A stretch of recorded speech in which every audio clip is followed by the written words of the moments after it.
Hello, welcome everyone. आप सभी का हमारे यूट्यूब चैनल सिविल जंक्शन पर स्वागत है।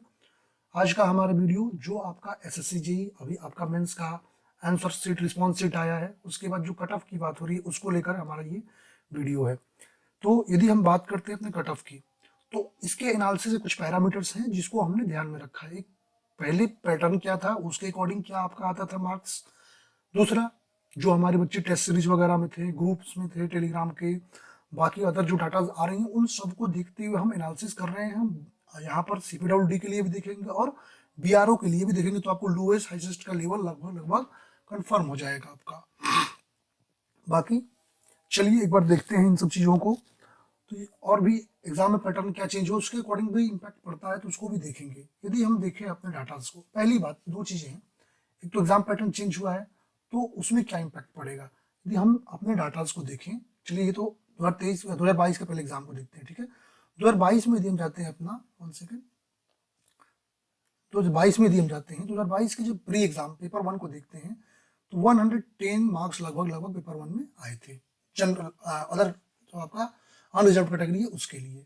ओबीसी के लिए देखते हैं तो 107 मार्क्स। लेकिन यदि यहाँ पर 2023 में देखते हैं तो ये देखिए 108 मार्क्स कम थोड़े से आए हैं पेपर 1 के मार्क्स। यहाँ पर ओबीसी के लिए आप देखते हैं 106 मार्क्स, आपके 106 मार्क्स यहाँ आए हैं। इसी तरह यदि हम एससी में जाते हैं तो आपका 86.36 मार्क्स जो है आपका 2022 में आया था, और 89 मार्क्स लगभग 3 का यहाँ पर भी आपका इंक्रीमेंट देखने को मिला है 2023 के आपके कट ऑफ में, ठीक है। यदि एसटी में आते हैं तो 86.32 मार्क्स हैं, और 23 में यदि हम आज बात करते हैं तो 87.33 मार्क्स हैं। ऐसे ही आप जो अदर देख सकते हैं यहाँ पर, तो ये आपका 80। तो ऐसे आप मार्क्स देख सकते हैं जो आपका इस बार जो मार्क्स हैं थोड़े से पिछले बार की अपेक्षा जो है आपके जो मार्क्स हैं थोड़े कम आए हैं, ठीक है। कुछ कैटेगरीज में आती है आप देखते हैं तो यहाँ पर यदि आप देखते हैं ये 98, तो यहाँ पे ईडब्ल्यूएस में थोड़ा ज़्यादा हो गया, ठीक है। तो 2022 की यदि हम बात करते हैं मेंस की, तो उस समय आपका कन्वेंशनल पेपर होता था, उस समय आपका कन्वेंशनल था, तो लगभग 2022 में आपका 323 जनरल में आया था, तो उससे कोई मतलब नहीं है खास। यहाँ पर देखिए फाइनल मार्क्स 2022 में आपको फाइनल मार्क्स कितने थे जनरल में, तो 300, जो अनरिजर्व है उसमें 347 से लेकर के 323 तक मार्क्स थे। ओबीसी की यदि हम बात करते हैं 345 से लेकर के आपके 310, एससी की बात करते हैं 322 से लेकर के 290 के बीच में थे, और यदि एसटी की बात करते हैं आपका तो 328 से लेकर के 296 के बीच में, और ईडब्ल्यूएस के आपके 339 से लेकर 314 के बीच में ये मार्क्स वेरी कर रहे थे। लेकिन यदि मैं इस बार की बात करता हूँ, जो इस बार हमारा एग्जाम हुआ है, इस बार के एग्जाम को देखूँ, तो एक तो हमारा पैटर्न चेंज हुआ। पहले जो कन्वेंशनल होता था वो अब ऑब्जेक्टिव में हो चुका है, बट यहाँ पर एक डिफरेंस आपको देखने को मिलेगा। ऐसा नहीं कि बहुत ज़्यादा मार्क्स बढ़ जाएंगे, ऐसा नहीं होगा। क्योंकि जब कन्वेंशनल पेपर आपका रिटन एग्जाम कन्वेंशनल में आपने, ठीक है, जब आप कन्वेंशनल लेते थे और रिटन एग्जाम आपका होता था, तो उसमें क्या था, थ्योरीज भी आती थी, आपको कुछ चीज़ें पता होती थी कि ये लिखने पे इन थ्योरीज में मार्क्स मिल जाएंगे। तो वहाँ पर जो है आपका निगेटिव मार्किंग तो होता नहीं था, स्टेप मार्किंग होती थी, तो स्टेप मार्किंग्स में भी नंबर मिलते थे। लेकिन यहाँ तो कोई स्टेप मार्किंग है नहीं, क्योंकि ऑब्जेक्टिव पेपर है, तो सारे जो है आपके या तो सही होंगे या तो गलत होंगे, यहाँ पे स्टेप में तो मार्किंग मिलेगी नहीं। दूसरी निगेटिव मार्किंग भी है। तीसरी चीज, बच्चे बहुत ज्यादा फॉर्मूलाज वगैरह जो याद करके गए थे उनको वहां पर दिक्कत हुई, क्योंकि यहाँ पर थोड़ा डीप पूछा है, ठीक है। बेसिक से करके डीप क्वेश्चन थे, ऐसे नहीं बहुत इजी क्वेश्चन थे। जिन्होंने अच्छे से पढ़ा होगा उनके लिए पेपर आसान रहा होगा लगभग, लेकिन ऐसा नहीं है कि बहुत इजी पेपर था। तो यदि हम कट ऑफ के एनालिसिस सारे पैरामीटर्स को रखते हुए देखें, ठीक है, पहले हम देखते हैं आपका सीपीडब्ल्यूडी का। सबसे पहले सीपीडब्ल्यूडी की यदि मैं बात करूं आपका, ठीक है, चलिए कैटेगरी हम बांट लेते हैं पहले। जनरल मीन्स अनरिजर्व्ड, आपका आपका ओबीसी, ईडब्ल्यूएस, ठीक है, आपका एसटी और एससी। चलिए यदि कैटेगरी वाइज देखते हैं, तो जितने डाटाज मैंने देखा है उनके अकॉर्डिंग यदि मैं अनरिजर्व कैटेगरी या जनरल कैटेगरी की बात करूं, तो उसमें लगभग लगभग 340 प्लस आपका सीपीडब्ल्यूडी के लिए बन रहा है कट ऑफ। मैं पहले कह रहा हूं इसमें +5 आप मान के चलिएगा, या इतने मार्क्स या इनमें +5 इतना वेरी करेगा। ओबीसी की यदि मैं बात करता हूं, तो लगभग लगभग यदि ओबीसी की बात करते हैं तो 335 लगभग मान के चलिए 335 प्लस।